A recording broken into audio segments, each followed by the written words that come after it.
As the sun emerged and water began to recede in parts of flood-ravaged Houston, Tropical Storm Harvey shifted its wrath to the Beaumont-Port Arthur area of Texas, hitting the region Tuesday and Wednesday with record-breaking rainfall and devastating floods. "Our whole city is underwater right now, but we are coming," Port Arthur's mayor, Derek Freeman, said in a Facebook message overnight, as desperate residents sent out calls for help on social media. Water-filled homes and submerged roads, people crowded shelters. Local officials urged people who needed rescue to hang sheets or towels from windows. Forecasters warned that the storm could spawn tornadoes, and the Louisiana State Police closed Interstate 10 heading toward Beaumont, just a few miles from the state line. The rain was expected to continue until Friday. In Houston, residents woke after the first night of a citywide curfew, many of them going outside for the first time in days to survey the wreckage the storm left behind. Here is the latest. Local officials have reported at least 31 deaths that were related or suspected to be related to the storm. The victims include a police officer who died on his way to work, a mother who was swept into a canal while her child survived by clinging to her, a woman who died when a tree fell on her mobile home, and a family that is believed to have drowned while trying to escape floodwaters in a van. There are more than 30,000 people in 230 shelters across Texas, said Federal Emergency Management Agency officials on Wednesday, but they cautioned that number would likely change dramatically as more people arrived. About 1,800 people have been transferred from shelters to local motels and hotels. The storm made its second landfall at 4 a.m. Wednesday just west of Cameron, Louisiana, near the Texas border, the National Hurricane Center said. Harvey was expected to move northeast, gradually weakening and becoming a tropical depression by Wednesday night. Parts of the Houston area set a record for rainfall from a single storm anywhere in the continental United States, with the top reading on Wednesday morning of 51.88 inches since the storm began, though the threat of heavy rainfall has passed for the Houston and Galveston areas. Flooding remains a concern in Houston, Beaumont, Port Arthur and southwest Louisiana, the center said.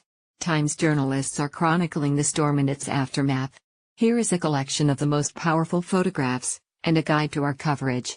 Follow Times correspondents covering the storm on Twitter: Manny Fernandez, Alan Blinder, Julie Turkwitz, Jackie Lee, Dave Phillips, Annie Carrillo, Rick Rojas, Monica Davey, Richard Fawcett, Richard Perez Pena and Otter Birch.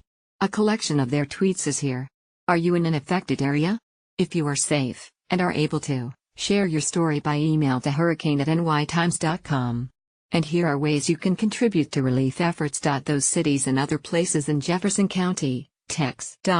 East of Houston, were desperate for help Wednesday morning after heavy rain there overnight caused floodwaters to rise precipitously. In Beaumont, emergency workers recused a young girl who was floating in the floodwaters, suffering from hypothermia and clinging to her mother's body. The mother died, but the girl was in stable condition, the police said in a statement. The mother and daughter were driving down a service road when they pulled into a parking lot and got stuck, according to the police. They exited the car, but were swept away by the water, flooding about half a mile from the car. A group of emergency officials found the pair just before they were swept under a trestle.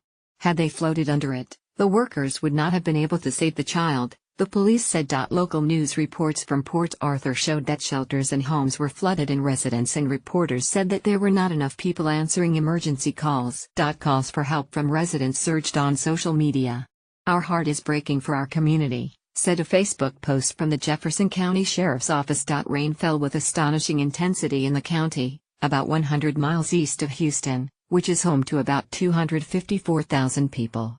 Between 2 p.m. Tuesday and 1 a.m. Wednesday local time, almost 19 inches of rain hit Jack Brooks Regional Airport, between Beaumont and Port Arthur.